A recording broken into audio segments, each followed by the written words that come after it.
Hi viewers, welcome to Pen Media. This is Puneeth Kumar. So ఈరోజు మనం China's rare earth metals dominates గురించి చూస్తాం. So ఏంటి రేర్ ఎర్త్ మెటల్స్ అంటే?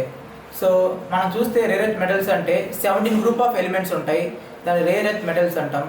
ఈ రేర్ ఎర్త్ మెటల్స్ తీసుకున్నప్పుడు సో మన ఎలక్ట్రానిక్ వెహికల్స్ దగ్గర నుంచి న్యూక్లియర్ మిసైల్స్ వరకు, బ్యాలిస్టిక్ మిసైల్స్ వరకు, F-35 ఫైటర్ జెట్స్ వరకు, లైక్ నేషనల్ సెక్యూరిటీ, అన్ని కంట్రీస్ నేషనల్ సెక్యూరిటీస్ని కానీ, వాళ్ళ న్యూక్లియర్ ఎనర్జీ కానీ, వాళ్ళ రెన్యూబుల్ ఎనర్జీ ట్రాన్సిషన్స్ కానీ, ఇవన్నిటికీ most important and space sector కానీ, ఇవన్నిటికీ కావాల్సిన కైండ్ ఆఫ్ ఇంపార్టెంట్ మినరల్స్ అనమాట.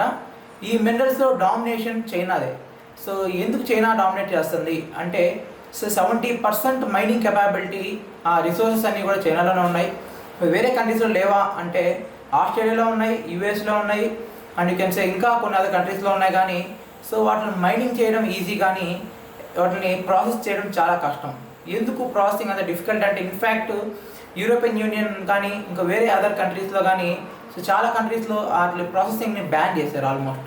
ఎందుకు అంటే చాలా ఎన్విరాన్మెంటల్ పొల్యూషన్ క్రియేట్ అవుతాయి, environmental like radio active minerals దాని నుంచి రిలీజ్ అవుతాయి అనమాట. దీనివల్ల చాలా హార్మ్ఫుల్ క్రియేట్ చేస్తాయి, పీపుల్ విల్ డై అనమాట. కానీ చైనా దాని స్ట్రాటజిక్ డామినెన్స్ మెయింటైన్ చేయడం కోసం ఈ రేర్ ఎర్త్ ఎలిమెంట్స్లో స్ట్రాటజిక్ లెవరేజ్గా యూజ్ చేయడం కోసం జియో పాలిటిక్స్లో ఈ కాల్డ్ ఎన్విరాన్మెంటల్ రెగ్యులేషన్స్ కూడా సైడ్ లైన్ చేసింది అనమాట. ఈ సైడ్ లైన్ చేయడం వల్ల అది జియో పొలిటికల్ అసెట్ అయింది అనమాట. ఈ rare earth elements domination China ఏదైతే చేస్తుందో, మైనింగ్ దగ్గర నుంచి 70% మైనింగ్ నుంచి 90-95% ప్రాసెసింగ్ వరకు చైనా డామినెన్స్. ఎందుకంటే కమింగ్ ఫ్యూచర్లో మీరు చూస్తే మొత్తం ఎలక్ట్రిక్ వెహికల్సే ఉంటాయి మనకి. ప్రతి ఎలక్ట్రిక్ వెహికల్స్లో మోటార్స్ తయారు చేయాలంటే ఈ రేర్ ఎర్త్ ఎలిమెంట్స్ కావాల్సిందే. అండ్ దీంతోపాటు స్పేస్ సెక్టార్లో మిసైల్స్ కావచ్చు, డిఫెన్స్కి యూజ్ చేసే మిసైల్స్ కావచ్చు, అండ్ ఆల్సో మనకి శాటిలైట్స్ కావచ్చు, అండ్ ఇన్ఫ్యాక్ట్ మన ఆటోమొబైల్స్, కార్లు యూజ్ చేసే సెమీ కండక్టర్స్ కావచ్చు. ఇవన్నిటికీ మనకు కావాల్సింది రేర్ ఎర్త్ ఎలిమెంట్స్. ఈ గ్రూప్ ఆఫ్ ఎలిమెంట్స్ 17 ఎలిమెంట్స్ ఉంటాయి. ఇవన్నిట్లో డామినెంట్ చైనాదే. దాన్ని కౌంటర్ చేయడానికి కంట్రీస్ అన్ని ట్రై చేస్తూ ఉన్నాయి, కానీ స్టిల్ చైనాని మ్యాచ్ చేయలేకపోతున్నాయి. ఏం ట్రై చేస్తున్నాయి అంటే యుఎస్ఏ కానీ ఆస్ట్రేలియా కానీ ఒక పార్ట్నర్షిప్ చేసుకున్నాయి రేర్ ఎర్త్ మెటల్స్ని ఎలా ప్రాసెస్ చేయాలి అని. ఇన్ఫ్యాక్ట్ జపాన్ కూడా సౌత్ ఈస్ట్ ఏషియాలో చాలా ఇన్వెస్ట్ చేస్తుంది అనమాట. ఒక ప్రాసెసింగ్ ఏరియాస్ క్రియేట్ చేయడం, ఒక ప్రాసెసింగ్ న్యూక్లియర్ ఫెసిలిటీస్ని కానీ ఈ కాల్డ్ రేర్ ఎర్త్ ఎలిమెంట్స్ని ప్రాసెసింగ్ చేయడానికి కొన్ని ప్లాన్స్ పెడుతుంది అనమాట. అది కూడా మీరు చూడొచ్చు. ఎందుకు జపాన్ వాళ్ళ కంట్రీలో పెట్టుకోవాలి, సౌత్ ఈస్ట్ ఏషియాలో పెడుతుందంటే, అగైన్ వాళ్ళ కంట్రీలో కూడా పొల్యూషన్ ఉంటుంది కదా. సౌత్ ఈస్ట్ ఏషియాలో పొల్యూషన్ ఉన్నా కూడా basically they will you can say understand అనమాట. ఈ చైనా డామినెన్స్, చైనా మనకు తెలుసు కమ్యూనిస్ట్ కంట్రీ అని. ఈ చైనా కమ్యూనిస్ట్ కంట్రీ దాని యూ కెన్ సే దాని అగ్రెషన్ ఏదైతే చూపిస్తూ ఉంటుందో చుట్టుపక్కల కంట్రీస్ మీద, దాని డామినెన్స్ కోసం it can be in the using south Asia కావచ్చు, ఈస్ట్ ఏషియా కావచ్చు, ఆఫ్రికా కావచ్చు, సౌత్ అమెరికా కావచ్చు. చైనా ఆల్వేస్ దాని డామినెంట్ చూపించాలని ట్రై చేస్తూ ఉంటుంది. Against the western countries, especially USA. చైనాకి ఆల్మోస్ట్ కోల్డ్ వార్లో ఉన్నాయి కాబట్టి రైట్ నౌ.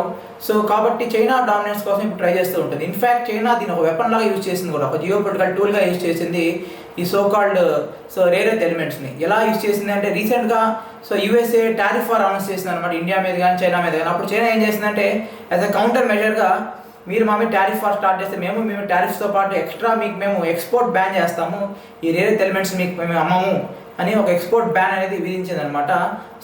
దీనివల్ల ఏమవుతుంది అంటే, యూఎస్ఏ మీరు తీసుకున్నప్పుడు ఆల్మోస్ట్ టెక్నాలజీ, రెన్యూబుల్ ఎనర్జీ దగ్గర నుంచి లైక్ F-35 ఫైటర్ జెట్స్ వాళ్ళు మోస్ట్ డిమాండ్లో ఉంటాయి అనమాట. బయట కంట్రీస్ అన్ని యూఎస్ నుంచే కొనుక్కుంటాయి. ఇలాంటి కైండ్ ఆఫ్ టెక్నాలజీస్, ఇలాంటి కైండ్ ఆఫ్ ఫైటర్ జెట్స్ అన్నింటిలో కూడా యూజ్ చేసే రేర్ ఎర్త్ ఎలిమెంట్సే. ఎప్పుడైతే చైనా అనేది అట్లని అమ్మడం తగ్గించేస్తుందో, వాళ్ళకి మార్కెట్లో సప్లై చైన్ అనేది పడిపోతుంది అనమాట. దీనివల్ల వాళ్ళ ప్రైజెస్ ఇంకా ఇంక్రీజ్ అయిపోతాయి. ఈ కంట్రీస్ కూడా ఆల్మోస్ట్ వాళ్ళ స్పేస్ సెక్టార్ దగ్గర నుంచి డిఫెన్స్ సెక్టార్ వరకు అన్ని లాసెస్లోకి వెళ్ళిపోతాయి.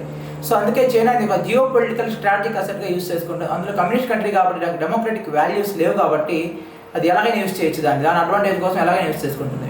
అందుకే డెమోక్రసీ ఏదైతే ఉంటాయో డెమోక్రటిక్ కంట్రీస్ ఉన్నాయో, ఆ డెమోక్రటిక్ కంట్రీస్ చేతిలోకి ఈ సప్లై చైన్స్ అనేది వెళ్తే చాలా బెటర్గా ఉంటుందని కొన్ని కంట్రీస్ లైక్ నాకు చెప్పుకున్నట్టు యూఎస్ఏ కావచ్చు, ఆస్ట్రేలియా కావచ్చు, జపాన్ కావచ్చు, కెనడా కావచ్చు, they are trying to you can say have the processing facilities and mining ఇంకా పెంచడం కానీ, ప్రాసెసింగ్ ఫెసిలిటీస్ వేరే కంట్రీస్లో లొకేట్ చేయడం కానీ ఇలాంటివి ట్రై లైక్ సెకండ్ వరల్డ్ కంట్రీస్లో processing facilities like south east ఏషియాలో లొకేట్ చేయడానికి చాలా ట్రై చేస్తున్నాయి అనమాట, ఇన్వెస్ట్ చేస్తున్నాయి కూడా, ఎస్పెషల్లీ జపాన్. అండ్ ఇంకొక మెథడ్ ఏంటంటే ఈ సప్లై చైన్స్ ఆల్రెడీ ఉన్న రేర్ ఎర్త్ ఎలిమెంట్స్ ఏదైతే ఉన్నాయో లైక్ వాటిలోంచి లైక్ స్మార్ట్ ఫోన్స్లో ఉన్న రేర్ ఎర్త్ ఎలిమెంట్స్ కావచ్చు, అండ్ మనకి ఆల్రెడీ విండ్ టర్బైన్స్లో ఉన్నవి కావచ్చు, అండ్ మిసైల్స్లో ఉన్నవి కావచ్చు, ఇవన్నీ యూజ్ చేసిన వాటిలో నుంచి మెటల్స్ని మళ్ళీ రికవర్ చేసి రీసైక్లింగ్లో ఇప్పుడు జపాన్ చాలా టాప్లో ఉంది. రేర్ ఎర్త్ మెటల్స్ రీసైక్లింగ్లో జపాన్ టాప్లో ఉందన్నమాట. మీరు చూసారంటే ఇది కూడా ఒక మెథడ్ అనమాట. సో ఉన్న మెటీరియల్స్ని ఎఫిషియెంట్గా యూజ్ చేసుకోవడం. సో రైట్ నౌ ఇండియా కూడా ఈ ఎరీనాకి ఎంటర్ అవుతుందన్నమాట. సో ఇండియాలో కూడా రేర్ ఎర్త్ ఎలిమెంట్స్ సంబంధించిన మోనోజైట్ శాండ్స్ ఉన్నాయన్నమాట, ఎస్పెషలీ మన బీచెస్లో అనమాట, లైక్ కోస్టల్ శాండ్స్లో ఉన్నాయన్నమాట. సో అవి చాలా యూస్ఫుల్ అవుతాయి.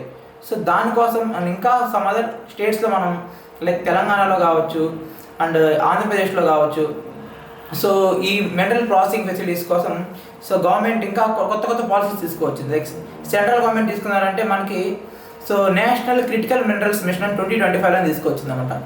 ఈ క్రిటికల్ మినరల్స్ మిషన్ ఏం చేస్తుంది అంటే సో రేర్ ఎర్త్ ఎలిమెంట్స్ని స్టాక్ పైలింగ్ చేసుకోవడం కానీ, సో మైనింగ్ ఎక్స్ప్లోరింగ్ చేయడం కానీ, మైనింగ్ చేయడం కానీ, సో దాంతోపాటు ప్రాసెసింగ్ చేయడం కానీ ఇవన్నిటికి కూడా ప్రిఫరెన్స్ ఇస్తుంది అనమాట. ఎందుకంటే ఇది మనకి ఈ సప్లై చైన్ అనేది మోస్ట్ ఇంపార్టెంట్ అనమాట. ఇది డెమోక్రటిక్ కంట్రీస్ చేతిలో ఉంటేనే ఈ సప్లై చైన్ సో అవి బెటర్ యూజ్ అవుతాయి అనమాట. ఎందుకంటే they impact security of any countries, they impact the defence, they impact the space, ఇవన్నీ they impact renewable energy, they impact smartphones, they impact automobiles, what not, అన్నిటిని impact చేస్తాయి. కాబట్టి they are very much needed in the present world.